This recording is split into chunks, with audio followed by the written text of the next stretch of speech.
todos y bienvenidos a un nuevo video tutorial de nuestras clases de lengua castellana y literatura. Siempre empiezo con la misma introducción y la verdad es que me congratula y me agrada muchísimo tenerte al otro lado de la pantalla y saber que estás totalmente volcado, con ganas, con pasión por ver este nuevo video tutorial. Y como sé que estás tan enganchado a la lengua por estos maravillosos vídeos que estamos creando, bueno, pues la capsulita que os traigo hoy tiene que ver con otra de las clases de palabras que estamos trabajando durante este curso, concretamente con el verbo.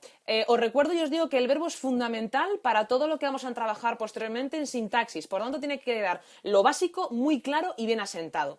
Como ves en la diapositiva solamente tenemos un post-it en la parte derecha en la que se explica de forma muy gráfica y muy visual los 4 puntos fundamentales que tenemos que tener bien claros. El primero de ellos tiene que ver con la definición y es que un verbo es una palabra variable que puede expresar las acciones, estados o procesos de la oración que estamos trabajando y siempre funciona como núcleo del sintagma verbal, como núcleo del predicado en las oraciones. Por tanto, en cuanto veamos un verbo en una oración, tenemos que tener en cuenta que será el núcleo de ese predicado.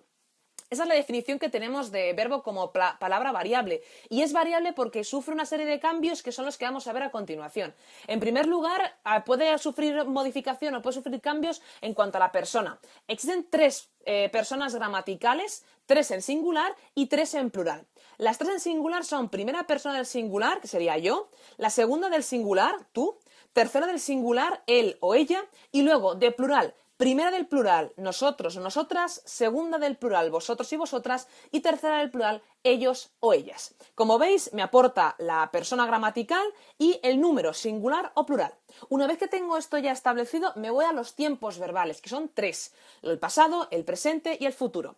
El pasado también es denominado pretérito. Por tanto, cuando encontremos en los libros o en alguna frase o en algún texto o lo que sea, pretérito significa un tiempo pasado. Y luego distinguiremos entre los imperfectos y los perfectos, acciones que no están completadas o que no se han podido completar en lo que es el desarrollo oracional y acciones terminadas o finalizadas que serían los tiempos perfectos.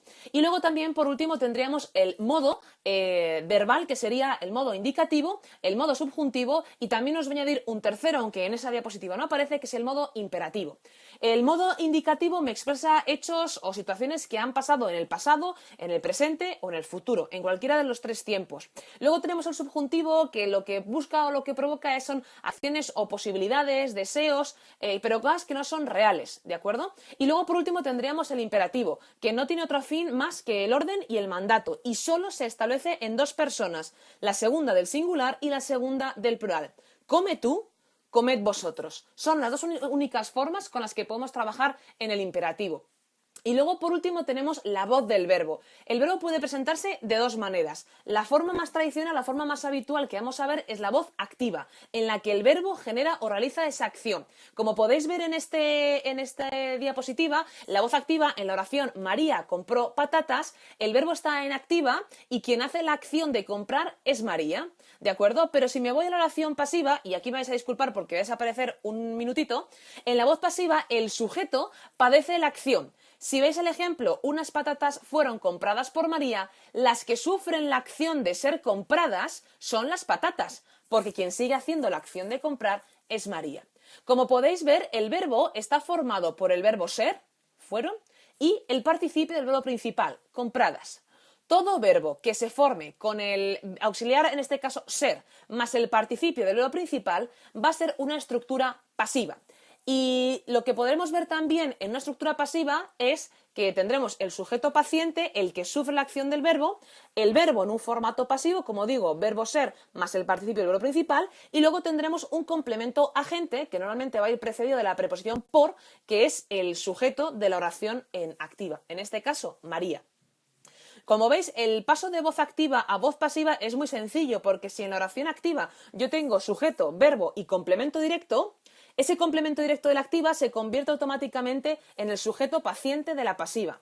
El verbo se mantiene en la misma posición pero con la forma de pasiva y el sujeto de la oración en activa, en este caso María, se convierte en complemento agente, es decir, los cruzamos.